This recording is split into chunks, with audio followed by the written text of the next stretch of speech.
예, 여러분 반갑습니다. 이번 시간에는 지난 시간에 이어서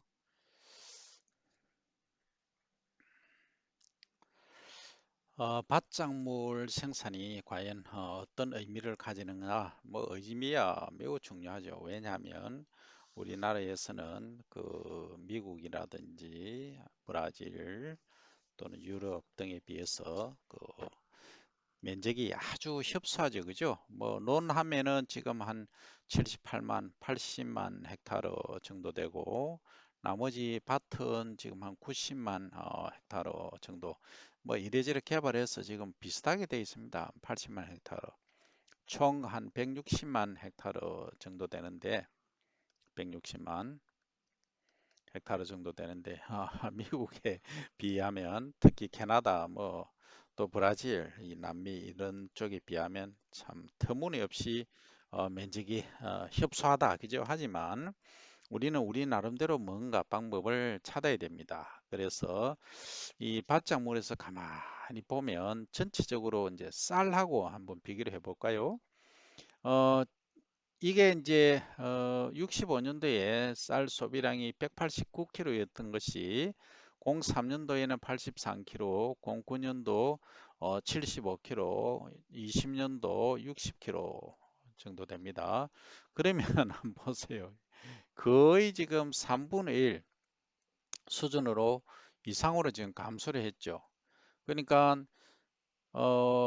거의 한번 보자. 55년간 제가 태어난 게 65년이니까 태어날 때부터 지금까지 거의 3배 정도 줄었다. 개인 소비량, 1인당 연간 소비량이 60kg까지 지금 줄은 상태다. 그죠? 그러면 이 노는 그만큼 없어지느냐? 뭐 그 정도는 없어지지 않았지만 거의 지금 한 40% 정도 노 면적은 줄은 거죠. 그때 옛날에 이 당시에는 노 면적이 뭐 중산간지 다 포함해서 얼마였냐면은 100한 30만 헥타르 정도 됐으니까 지금 한 80, 70, 한 8만 헥타르 되니까 그죠? 자, 그러면 이 남아도는 땅에 이때보다 양은 단위 면적당, 시바르당 생산량은 거의 한 2배 정도 증가했다 그죠? 그러면 논이 어때요? 많이 남아돌잖아요, 지금. 남아도는 땅에 논에다 뭘 재배를 할 것이냐? 여기다가 밭작물을 재배하자 하는 거예요. 그 콩도 재배하고 그죠? 그 다음에 옥수수도 재배하고 다양하게 그 다음에 조수수 기장 이런 애들 특용작물이죠 그죠? 특용작물이자 뭐 좀 작곡으로 분류돼서 기분은 걔들은 나쁘겠지만 아무튼 그렇다 그죠? 그래서 이렇게 흘러가고 있다 하는 거죠. 그럼 컬러를 한번 바꿔볼게요. 그 다음에 이제 국제적으로 보면 국제적 식량난 때 식량작물 생산 확대 가능성이 밭작물 주로 사료용으로 했고 곡물 수입 의존도가 거의 우리나라는 매년 한 800만 톤에서 1000만 톤 정도 된다 이거죠. 그럼 쌀 생산량이 우리가 현재 한 380만 톤에서 400만 톤 정도 되죠, 연간. 이거에 한 2.5배에서 한 3배 정도를 수입을 한다는 얘기죠. 그러면 이 사료 작물이 주로 이제 포커싱이 주어져 있는데 이걸 그렇다고 축산업을 활성화 안 시키고 이걸 뭐 줄일 수 있느냐 그것도 지금 아닙니다. 그죠? 그러면 우리 자체적으로 이 사료용을 생산하든지 아니면 다른 방법을 강구를 해야 되겠다 하는 거죠. 그래서 농업 부산물인 볏짚 같은 것을 옛날에는 소사료로 많이 썼죠. 쓰다가 또 중간에 또 잘 안 쓴 적이 있다가 지금은 또 많이 쓰고 있습니다. 그죠? 어쨌든 이렇게 이제 이 시대의 흐름에 따라서 패턴이 이렇게 조금씩 변화하게 되고 또 옛것을 찾는 그러한 쪽으로 가기도 합니다. 그 다음에 이제 밭작물 상황이 가격 변동성이 거의 없습니다. 수입이 주로 안정적이죠. 하지만 단위 면적당 수익성이 낮다. 왜냐하면 거의 밭작물은 수입에 의존하기 때문에 그렇습니다. 자, 콩 하지만 우리가 콩 재배해 놓으면 미국에서 생산한 콩 미국만 예를 들어서 미안합니다만 가격이 한 3분의 1 정도밖에 안 돼요. 수입을 하더라도. 뭐 보리, 특히 밀은 어때요? 밀 같은 경우에는 하는 실제 생산가로 치면 6분의 1도 안 됩니다. 그러니까 이게 가격 경쟁이 안 된다는 거죠. 그 다음 넷째, 생력 기계화가 가능하며 배와 함께 농기구를 사용하는 것이 가능한 게 이 보리, 밀 하는 이런 애들은 가능한 거죠. 같은 벽과는 같은 벽과, 그러니까 화분과라고 부르죠. 한자로는. 이 화분과는 가능한데 콩과는 주로 쉽지가 또 않아요. 그래서 어려운 점이 있다 하지만 벼를 여름 작물로 재배하고 밀이나 보리, 호밀, 귀리 이런 애들을 동작물로, 그러니까 10월 중하순에서 다음에 5월 말이나 6월 초순 또는 늦게는 중순에 수확을 하면은 이 소위 이모작이 가능하죠. 그죠? 그러면 생산성을 높일 수 있다 하는 얘기입니다. 그 다음 다섯째는 보리, 콩, 메밀, 옥수수 등의 곡류작물에 기능성을 물질을 함유한 것을 재배할 수 있다. 옥수수 하면은 미국에서는 거의가 사료용의 옥수수죠. 그죠? 하지만 우리는 찰옥수수를 주로 재배하죠. 뭐 대표적으로 일미찰이 아주 어, 찰지죠. 쫄깃쫄깃합니다. 그래서 아주 그 젊은 층에서 노령층까지 이걸 많이 찾습니다. 이거 하나 제대로 품종 개발한 경우에는 상당히 의미가 있죠. 전국적으로 많이 재배되고 있습니다. 그죠? 그 다음에 메밀 역시 마찬가지입니다. 외국에서는 생산이 어렵지만 우리나라는 지금 이제 메밀에는 이제 혈압을 낮추는 기능성 성분이 들어있다면 그, 그죠? 그래서 특히 이제 썬메밀이라고 우리 농촌진흥청에서 개발한 게 있어요. 썬메밀 좀 쓰긴 합니다만 이게 어느 정도로 효과가 있느냐 하면 일반 제 메밀의 한 10배 정도 이상 이 혈압을 낮추는 기능성 물질들이 함유가 되어 있다는 거죠. 콩도 뭐 그냥 우리가 장콩, 기름콩이 아닌 유색, 색깔을 띠는 거라든지 안토시아닌에서 시작해서 다양한 이제 기능성들을 또 뭐 플라보노이드하고 많은 그런 성분들이 있죠. 이런 것들을 함유한 콩, 기능성 콩이 있다.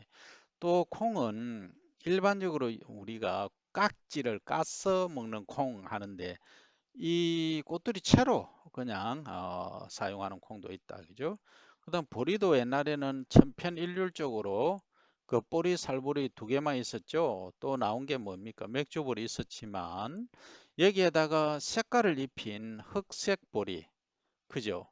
그 다음에 여기다가 유염보리라는 거는 이렇게 해가지고 수염이 아주 멋지게 나 있죠. 그는 컬러풀한 거예요. 그러면은 경관을 보정하는 또 경관 작물로도 쓰이면서 동시에 또 곡물도 활용되는 이러한 것들 아주 기능적으로 우수하다 하는 거죠.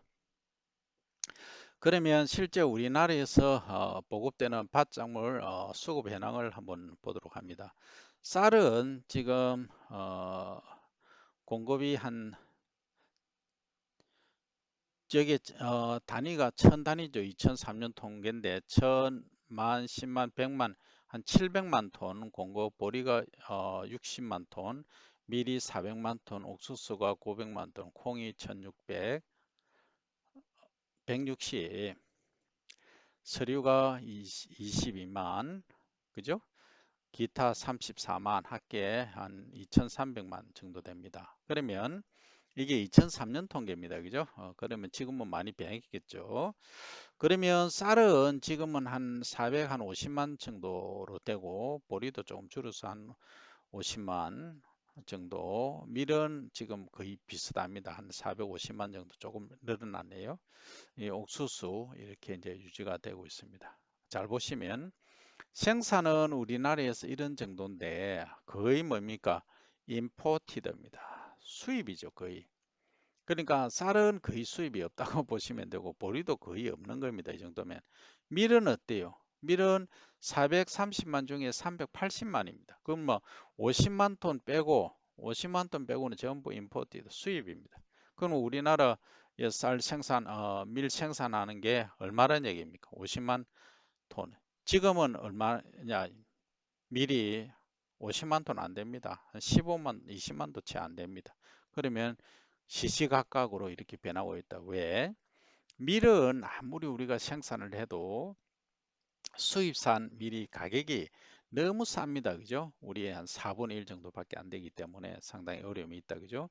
옥수수 물론 마찬가지입니다. 우리가 바로 다이렉트로 식용으로 하는 찰옥수수는 얘기가 다릅니다만 이제 주로 사료용으로 하는 것은 거의 수입입니다. 그 다음에 콩은 이제 우리가 장콩, 장류로 하는 것은 뭐 우리가 재배를 하지만 그러니까 한 12,000톤 정도 되죠. 그죠? 만이 아니고 10만이죠. 한 12만 톤 정도 되죠.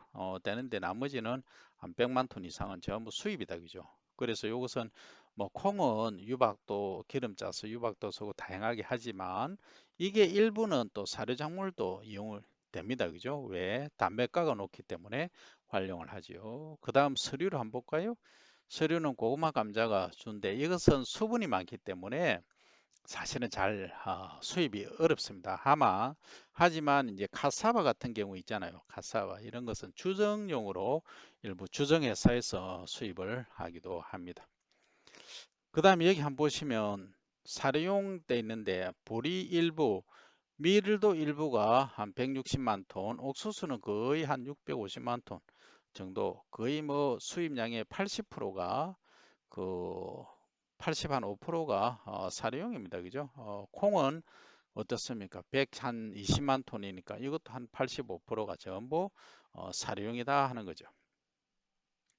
그 다음에 1인당 소비량을 보면은 현재는 조금 달라졌습니다만 쌀은 한 60kg, 보리는 한 1.2kg, 밀은 지금 34.6kg 거의 비슷합니다. 한 35kg 정도 되죠. 옥수수, 그 다음 콩, 대등소이하죠. 그 다음에 사료 외의 식량 작업들을 보면 쌀은 뭐 100% 되고 보리 60, 밀은 0점 지금 한 3%, 4% 정도 되죠. 옥수수 1% 이하, 콩은 한 8% 현재 됩니다. 서류는 99% 거의 100%죠. 기타 한 10% 정도 되죠. 사료 포함해서 식량 작업들을 한번 보겠습니다. 쌀은 그대로 가고 보리, 그 다음에 밀, 옥수수는 2.8%밖에 작업도가 없다는 거죠. 작업률이 이렇게 낮다. 콩은 한 28%, 서류는 조금 남아들죠. 작업도에서 기타 한 20% 정도 돼서 총 사료를 포함한 식량 작업도는 한 58% 정도 된다. 지금 현재 통계적으로 나오는 것은 23% 정도로 나오고 있죠. 그죠? 그래서 지금하고 통계치가 차이가 있는 것은 이게 쌀에서도 변화가 있었고 보리하고 밀에서도 차이가 있었고 그 다음에 뭐입니까? 수입에 의존하는 이 옥수수죠. 그죠? 옥수수에서 변이가 있었다. 그래서 일본하고 우리가 우리가 선진국이죠, 그죠? 뭐 선진국에 포함됩니다. 선진국 중에서는 조금 식량 작업도가 좀 낮다. 이렇게 이해를 하시면 되겠습니다. 그죠? 자, 그러면 이제 밭작물의 기본적으로 외떡잎하고 상떡잎을 구분을 했는데 외떡잎은 이렇게 잎이 길다. 상떡잎은 이렇게 타원행이거나 아니면 이렇게 굴곡진 형태다 하는 거. 그 다음에 떡잎이 한 개고 외떡잎은 상떡잎은 두 개. 그죠? 그래서 쌍을 이룬다 이런 거죠. 그럼 줄기 형태를 보면 관다발이 이렇게 복잡하게 이렇게 얽혀 있죠. 그죠? 이렇게 얽혀 있습니다. 그러면 이제 그 상떡잎은 어떠냐? 관다발이 원통형으로 요게 딱 이렇게 배치가 되어 있다. 그죠? 그 다음에 이제 꽃의 형태로 이 꽃의 형태가 상당히 중요합니다. 왜냐하면 우리가 과를 무슨 과, 벽과 뭐 무슨 국화과 구분할 때는 꽃의 형태를 갖고 거의 합니다. 그래서 요것은 외떡잎은 주로 3의 배수로 이렇게 둘, 넷, 여섯 개 이런 식으로 구분되고 그 다음에 상등잎은 꽃잎이 꽃잎이라고 하죠. 꽃잎. 피 4 내지 5의 배수. 그러니까 4개든지 아니면 5개든지 아니면 8개든지 아니면 10개 이렇게 구성이 되어 있다. 이 얘기죠. 그죠? 그 다음에 이제 뿌리 형태가 중요한데 실제 이제 외떡잎은 이 수염 난 것처럼 수염뿌리입니다. 벼뿌리 한번 보십시오. 이렇게 나 있죠. 그죠? 그 다음에 이제 콩과 대표적인 게 이제 이 원뿌리입니다. 하나 원뿌리 있고 이렇게 잔뿌리들이 이렇게 나 있죠. 그죠? 그래서 뿌리의 형태가 이렇게 다르다 하는 거고 그 다음 줄기 형태하고 뿌리 형태 구조를 봅니다. 그러니까 식물이 뿌리, 줄기, 잎 등의 기능은 크기 모양이 다양하다. 영양분을 저장하기 알맞게 되어 있다. 그리고 상떡잎과 외떡잎은 어린 줄기 구조도 다르다 하는 건데 어떻게 다르냐 하면 자 여기에 감자죠. 그죠? 감자가 땅 속에 지금 달려 있는데 여기 보시면 여기 원뿌리가 있고 그죠? 원뿌리가 이렇게 있고 여기에 이렇게 브랜치 잔뿌리가 나오면서 뭐 합니까? 덩이가 형성되죠. 그러니까 줄기에서 줄기가 커진 변형된 형태다. 그래서 등이 줄기 이렇게 말을 합니다. 그죠? 이것도 마찬가지. 예. 그 다음에 이제 사탕무 같은 경우에는 한번 보시기 바랍니다. 이 무는 무인데 사탕무 형태가 이렇게 생겼습니다. 그러면 이 당도가 엄청 높죠. 그죠? 거의 기본이 25브릭스 정도 되죠. 그 다음에 어린 줄기의 조직을 보면 여기에 자측이 상등잎입니다. 그죠? 쌍떡잎 형태인데 이제 가운데 기본 조직계로 수가 있어요. 여기에 수가 있죠, 그죠? 피스라고 하면 영어로. 그 다음에 바깥쪽에 이제 관다벌이 이렇게 발달이 돼 있죠, 그죠? 그 다음 자일럼 물관하고 채관 이렇게 구성이 되어 있고 껍질로 이렇게 둘러싸여 있는 게 어린 줄기다, 그죠? 근데 외떡잎 심은 어떠냐 하면 잘 보시면은 별을 이렇게 낫으로 줄기를 딱 잘라보면 구멍이 이렇게 나 있고 가운데 큰 구멍이 이렇게 있습니다. 이게 뭡니까? 수관, 소위 수분이 이동하는 통로입니다. 그래서 그걸 싹 눌러보면은 물방울이 싹 많이 칩니다. 그러니까 수분이 일로 통한다는 거죠. 또 공기 구멍도 있어요. 그래서 소위 통기강이라고 합니다. 공기가 통하는 강. 연도 보면은 연이 이렇게 있으면 구멍이 뽕뽕 하잖아요. 그죠? 구멍이 뻥뻥 이렇게 연 뿌리가 뚫려 있잖아요. 똑같은 형태입니다. 사이즈가 이제 연 뿌리가 이렇게 크고 변은 이렇게 사이즈가 홀이 구멍이 강이 적다 이거의 차이죠. 그죠? 그래서 여러분들이 여기까지 비교를 해 주시고 그 다음 잎도 한번 보도록 합니다. 자, 잎 보시면 외떡잎은 길고 뾰족하다. 엽초, 시스라고 잇몸은 엽신, 립 브레이드. 상떡잎은 모양은 대체로 둥글며 잎자로 옆변과 잇몸으로 구성되어 있다. 그죠? 그래서 요게 뭡니까? 옥수수죠. 그죠? 옥수수, 수수 이런 애들. 여기 이제 외떡잎. 그러고 상떡잎인 경우에는 한번 보시기 바랍니다. 콩. 요렇게 이제 원래 본잎이 3개씩 이렇게 납니다. 그죠? 그래서 이제 옥수수, 콩, 감자, 고구마 잎을 여러분들이 봐주시고 그 다음에 이제 상떡류 식물 잎의 조직은 이렇게 생겼더라.